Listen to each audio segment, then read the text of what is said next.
السلام علیکم ورحمۃ اللہ وبرکاتہ۔ بسم اللہ الرحمن الرحیم۔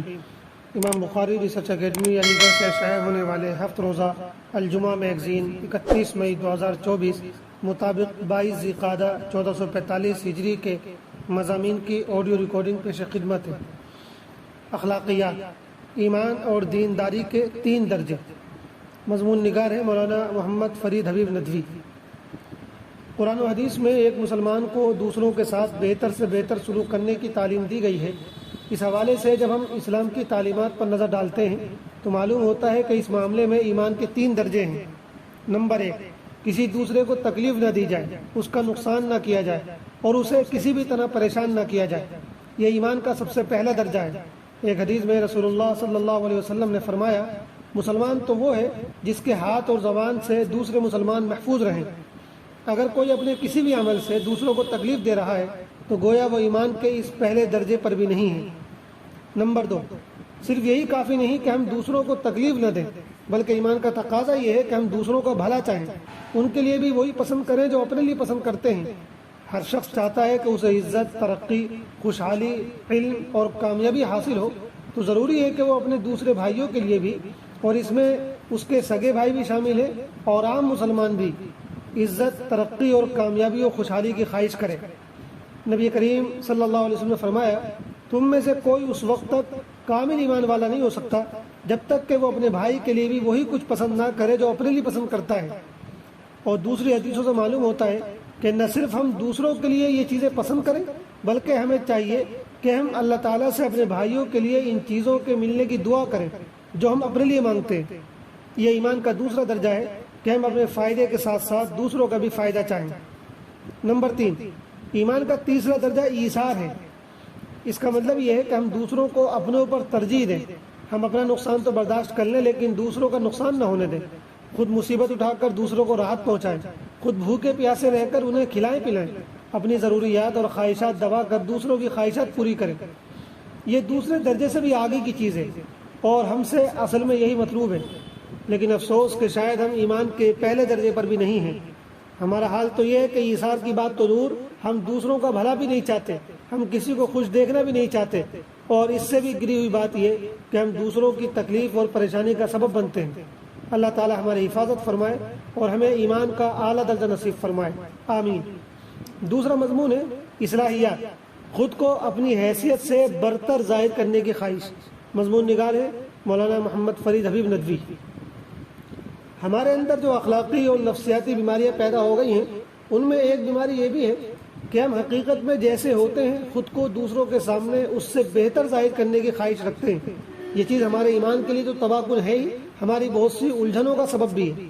ایک شخص کے پاس 15-20 ہزار سے زیادہ کا موبائل لینے کی گنجائش نہیں ہے، مگر ہم دیکھتے ہیں کہ وہ اس کے باوجود 50-60 ہزار کا موبائل خریدتا ہے۔ ایک خاتون کے پاس 3-4 ہزار سے مہنگا سوٹ خریدنے کی وسعت نہیں ہے، لیکن پھر بھی وہ 10-15 ہزار کا سوٹ خریدتی ہے۔ ذرا سوچئے اس کی وجہ کیا ہے؟ کہ اس خواہش کے سوا کوئی دوسری وجہ ہو سکتی ہے کہ میری جو حیثیت ہے وہ لوگوں کے سامنے نہ آئے، لوگ مجھے غریب اور کم حیثیت والا نہ سمجھیں؟ بس یہی دکھانے کے لیے اپنی گنجائش سے زیادہ مہنگی چیزیں خرید لیتے ہیں اور پھر مصیبتوں کا رونا روتے ہیں۔ یہ خواہش صرف چیزوں کو خریدنے کے سلسلے میں ہی نہیں ہے، بلکہ دوسروں کو ہدیہ تحفہ دینے میں بھی ہے۔ مختلف مناسبتوں سے رشتہ داروں اور عزیزوں میں تحفوں کا لین دین ہوتا ہے۔ اب ہوتا یہ ہے کہ ہر شخص یہ سوچتا ہے کہ کہیں میرا ہدیہ دوسروں کے ہدیے کے مقابلے میں کمتر نہ پڑ جائے، اس لیے وہ اپنی حیثیت سے بڑھ کر خریدتا ہے اور پھر اس کی تکلیف جھیلتا رہتا ہے۔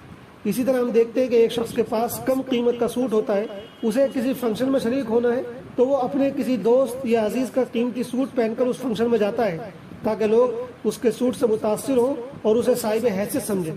اسی طرح اس کے پاس اپنی سواری ہوتی ہے مگر وہ کم قیمت ہوتی ہے، اس لیے وہ اپنے دوست کی مہنگی سواری لے کر جاتا ہے تاکہ اس کا اسٹیٹس کم نہ سمجھا جائے۔ اپنے کسی عزیز کی کوئی چیز ضرورت کے موقع پر لینے میں کوئی حرج نہیں ہے، لیکن اس خواہش کے ساتھ لینے میں بہت بڑا حرج ہے کہ اس چیز کی وجہ سے لوگ اس کے اسٹیٹس کو اونچا سمجھیں۔ یہی معاملہ علم اور نالج کے سلسلے میں بھی دیکھنے میں آتا ہے۔ ایک شخص کو کسی علم و فن کی اچھی جانکاری نہیں ہوتی ہے، لیکن وہ گفتگو اس انداز سے کرتا ہے کہ اسے اس فن کا ماہر سمجھا جائے۔ وہ اس فن کے بارے میں 2-4 باتیں بتا دیتا ہے تاکہ لوگ سمجھیں کہ یہ اس فن سے واقف ہے۔ اس معاملے میں عام اور تعلیم یافتہ، مذہبی اور غیر مذہبی تمام لوگ برابر ہیں۔ اور بسا اوقات یہ چیز رسوائی کا سبب بھی بن جاتی ہے۔ مثال کے طور پر ایک شخص انگریزی سے واقف نہیں ہے، لیکن اس کی یہ خواہش کہ اسے انگریزی نہ سمجھا جائے اس کی زبان سے کچھ ایسی غلطیاں کروا دیتی ہے جن سے اس کی اصل حقیقت کھل کر سامنے آ جاتی ہے۔ یہی معاملہ دینداری کے سلسلے میں بھی ہے۔ ہم دیکھتے ہیں کہ ایک شخص کے اندر تقویٰ نہیں ہوتا، مگر وہ یہ خواہش رکھتا ہے کہ اسے متقی سمجھا جائے، اس میں دینداری برائے نام ہوتی ہے، لیکن وہ یہ چاہتا ہے کہ اسے پکا دیندار سمجھا جائے۔ وہ نماز سرسری پڑھتا ہے، لیکن لوگوں کے سامنے اس طرح بن کر دکھاتا ہے جس سے لوگ سمجھیں کہ بڑے خوشو خضو سے نماز پڑھ رہا ہے۔ ایک صاحب نے بڑی اچھی بات کہی ہے کہ ہم دیندار بننا نہیں چاہتے، دیندار نظر آنا چاہتے ہیں۔ یہی معاملہ دینی خدمت کے سلسلے میں بھی ہے۔ ایک شخص نے دین کے لیے معمولی خدمت پیش کی ہوتی ہے، لیکن خواہش یہ رکھتا ہے کہ لوگ اس کے بارے میں یہ مانیں کہ اس نے اپنی پوری زندگی دین کے لیے وقف کر رکھی ہے، اس لیے وہ جھوٹی سچی خدمات کی لسٹ بنا کر لوگوں کے سامنے پیش کرواتا ہے۔ غرض یہ کہ ہم سب کی یہ بیماری ہے کہ ہم جیسے حقیقت میں ہیں ویسے نظر آنا نہیں چاہتے۔ ہم اپنی مالی حیثیت، علم و فن، دینداری اور دینی خدمت تمام معاملات میں یہی خواہش رکھتے ہیں کہ لوگ ہمیں ہماری اصل حیثیت سے بڑھ کر جانیں اور مانیں۔ حضور صلی اللہ علیہ وسلم نے ایک حدیث میں بڑی پیاری بات فرمائی ہے کہ جو شخص اپنے لیے ایسی چیزوں کا اظہار کرے جو حقیقت میں اس کے پاس نہ ہو تو وہ ڈبل جھوٹا ہے۔ بخاری شریف۔ اوپر ذکر کردہ گفتگو کا مطلب یہ نہیں ہے کہ ہم دوسروں کے سامنے اپنے عیب اور خامیاں بھی ظاہر کر دیں۔ ظاہر بات ہے کہ اسلام نے اپنے عیب چھپانے کی تعلیم دی ہے، یہ چیز بالکل الگ ہے، اور جو بات اوپر ذکر کی گئی وہ بالکل دوسری بات ہے۔ بہرحال اسلام کی تعلیم یہ ہے کہ انسان کو سادہ مزاج ہونا چاہیے۔ جھوٹا دکھلاوا اور جھوٹی حیثیت جتلانا دین و ایمان کے خلاف ہے، ساتھ ہی اس میں بڑی تکلیف اور مصیبت بھی ہے۔ اللہ تعالی ہم سب کی حفاظت فرمائے۔ آخری مضمون ہے مسائل۔ سفر حج کے لیے جمع کی گئی رقم پر زکوٰۃ۔ سوال: میں نے گزشتہ سال سفر حج کے لیے پیسہ اکٹھا کیا تھا مگر میرا نام نہیں آیا، میں نے وہ پیسہ محفوظ کر دیا تھا، اب اس پر 1 سال گزر گیا ہے، کیا مجھے اس کی زکوٰۃ ادا کرنی ہوگی؟ جواب: اسی مال کے نصاب تک پہنچ جانے کے بعد اس پر زکوٰۃ واجب ہونے کی 2 شرطیں ہیں، ایک یہ کہ اس پر 1 سال گزر گیا ہو، اور دوسرے یہ کہ وہ آدمی کی بنیادی ضروریات سے زائد ہو۔ بنیادی ضروریات میں اپنے اور اپنے اہل و عیال نیز زیر کفالت رشتہ داروں سے متعلق روزمرہ کے اخراجات، جائے رہائش، استعمالی چیزیں، کپڑے، سواری، وسائل رزق جن سے آدمی اپنی روزی کماتا ہے، وغیرہ وغیرہ شامل ہیں۔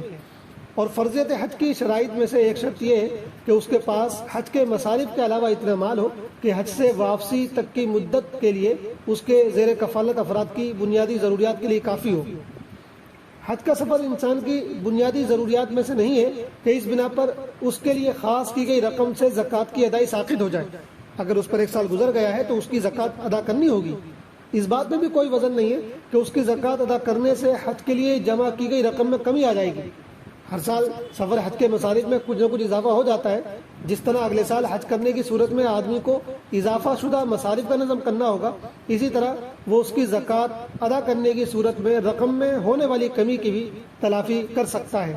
یہ مسئلہ ماخوذ ہے زندگی کے عام فقہی مسائل جلد 2 سے، جس کے مصنف ہیں ڈاکٹر رضی الاسلام ندوی صاحب۔ والسلام علیکم ورحمۃ اللہ وبرکاتہ۔